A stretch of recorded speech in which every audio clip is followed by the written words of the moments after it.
Having a wonderful day. I am having a wonderful day because I just got my formatted preprint for my recently published paper, so I'm super happy. Anyways, so today what I want to do is I want to get us back to writing. I want to get us back to one of the for me, like one of the most enjoyable and Zen-like experiences in writing, which is making the paper beautiful. This is when the content is done and you're just working on the text, on the sentences, and so on. Okay, so we've seen a bunch of apps for that.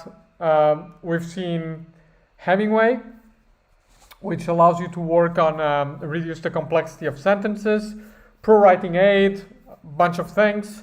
And today what I want to do is I want to show you SlickWrite. Now, SlickWrite is basically free Pro Writing Aid, and I think that for some features it is actually better than Pro Writing Aid. Okay, so SlickWrite, you just go to slickwrite.com. So let's go there.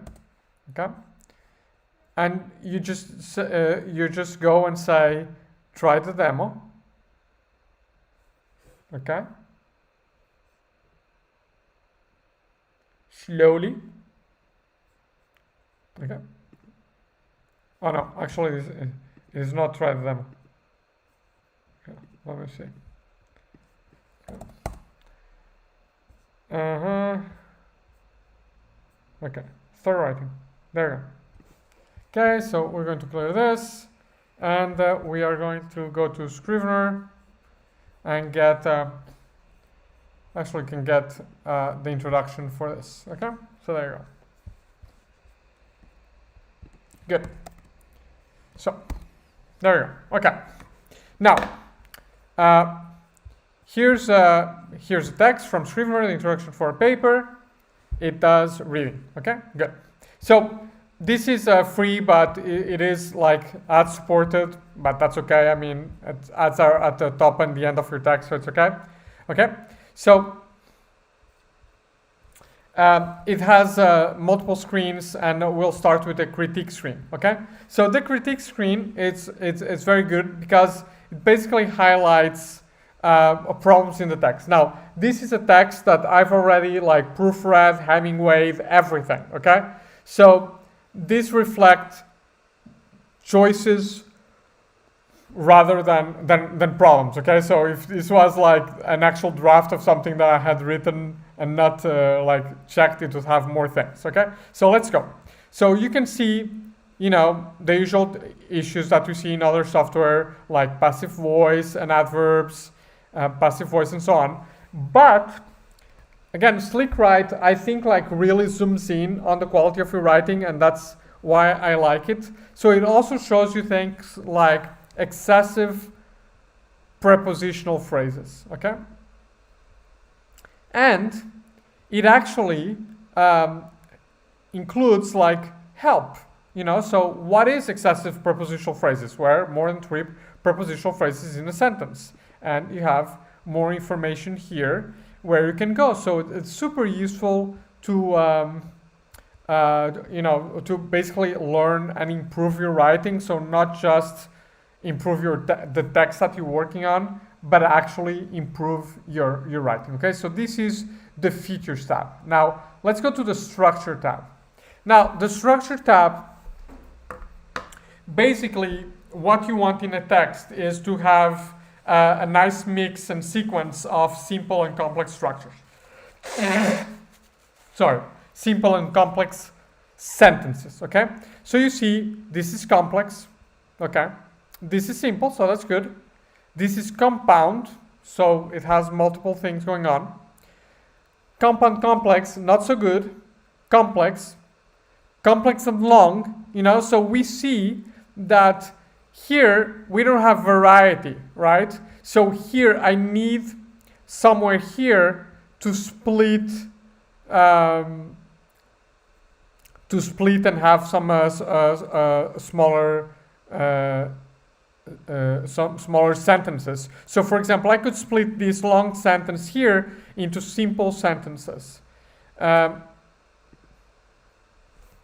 You know, so I could say that the research presented next is an ethnographic study of product management department of a global fashion company, period. I use this study for such and so on, okay? So then complex, compound, simple, complex, okay? So if I had a simple sentence here, you can like just by the color, you could see that, you know, there's a nice level of variety. Now, when you're doing qualitative research, you may also want to look at the distribution of quotes in your paper. Obviously here I don't have any. And then vocabulary, okay? Now vocabulary here basically color codes sentences with simple and complex words. So here in structure, it's about complex sentence structure, okay? How many words and how they are connected and so on. Vocabulary is about how complex your words are, okay? So you see here in green sentences with simple words, orange, dark orange sentences with more complex words, okay? So, you know, and here it says, okay, so ease of use, blah, blah, blah, and so again, you have an explanation. You understand not only where you have to change, but also what you have to do to improve, okay? So that's the critique part, okay? Edit just allows you to edit your text. Then we have flow, okay? So flow just basically maps paragraph variety, okay?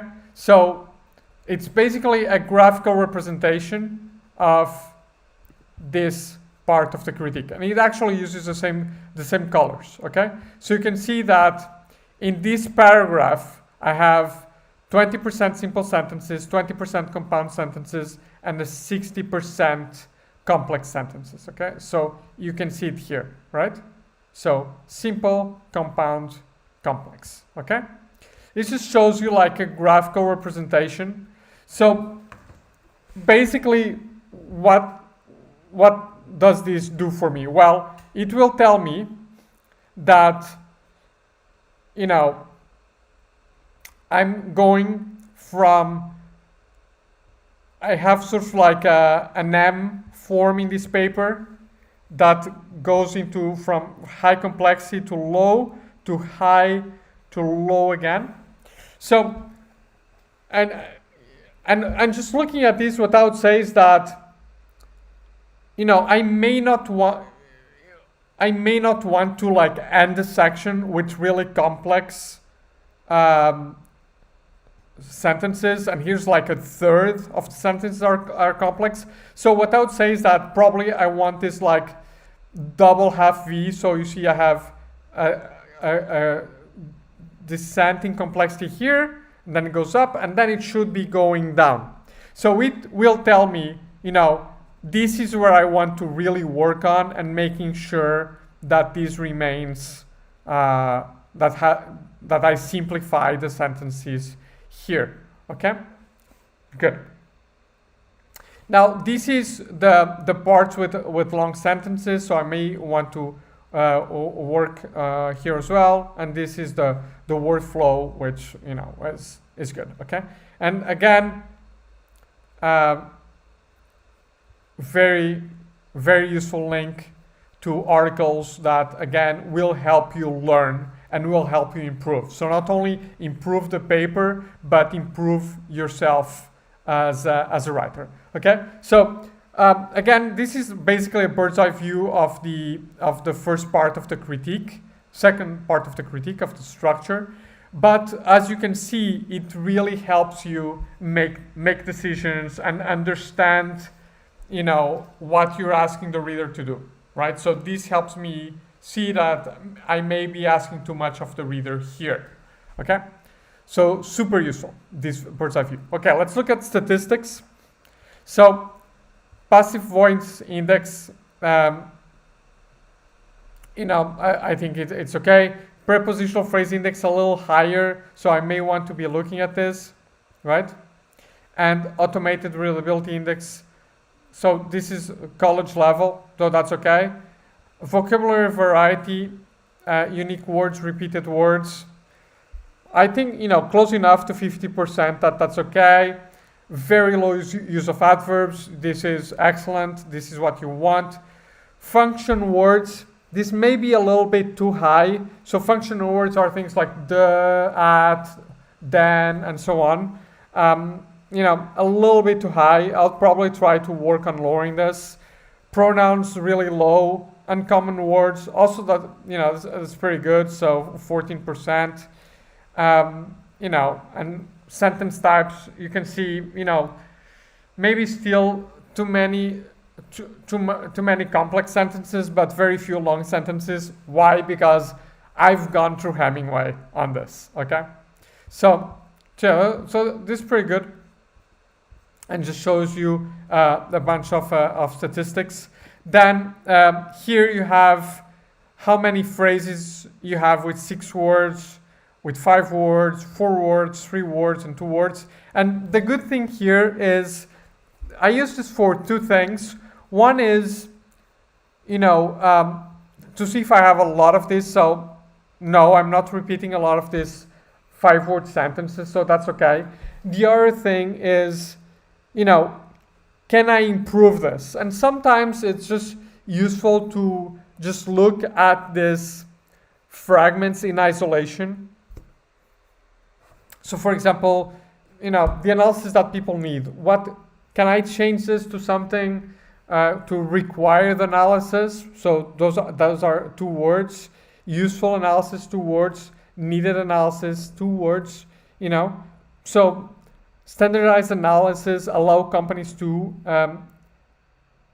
I could say, standardized analysis are important because, so cutting 1 word, so just working with these fragments in isolation, really helps you focus on the structure and finding alternatives. And again, it also helps you find repetitions. And normally I write much worse than this, so don't think this is what I am able to write. No, this again is the final version of a paper that I then submitted to the journal after Hemingway and Grammarly, okay? And then I have words and how often I use them. Uncommon words typically are fancy words that you don't want in your papers. So, so you can see here analysis with 9. Maybe I want to look at that.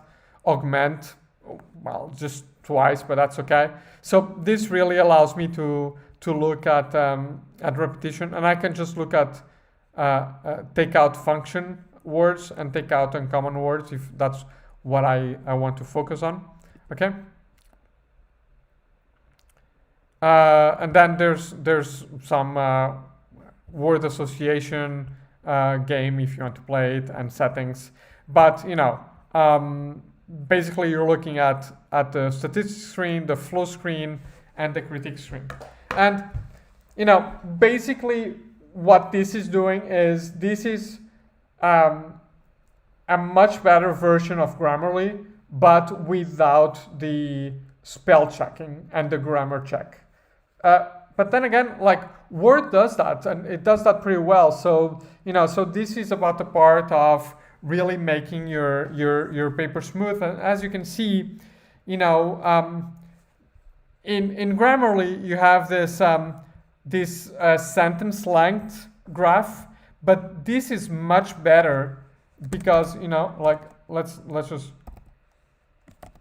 pro writing it, sorry. But this is much better because it zooms in into sentence complexity, right? So in Grammarly, I can go here and I can go to structure. No, where is this sentence structure? Not here. Let's see, reports. Oh, length, yeah. So I mean, this is definitely useful, but if you can see here, right, I have the sentence length information as well, okay? This is this is at the paragraph level, of course, right? So this is average sentence length at the paragraph level. So here I'm zooming in, but you know, I do have like this this sort of like structural flow information that really helps a lot, because here it looks good. Look, I mean, these are like, this is the same text, by the way. So these are relatively short sentences, so it hides the complexity in sentence construction. So it seems like, oh, this is good, these are like super short, that's fine. You know, so if you look at the format here, it's sort of like high, low, high, and here it's like medium, high, low. But no, right? You see like the huge complexity, like this is like the most complex sentences in the paper, and here's like, this is low, okay? So this like really gives you a much more fine-grained view of what you're asking of the reader, okay? So that's SlickWrite for you, slickwrite.com. The way I use it with Scrivener is just, I just copy here and then have Scrivener on the side here. I'll just put it. I'll just have Scrivener on the side here, and I'll edit in Scrivener, okay? You can edit here if you want to and copy paste. But there you go. That's SlickWrite, which not only shows you all these good statistics, it is free, but also has this super cool information panes with links here that help you become a better writer by for the future, forever. It teaches you by writing on your text. Okay, so I hope that was useful and that you come and to use SlickWrite when working on your papers. Have a great afternoon.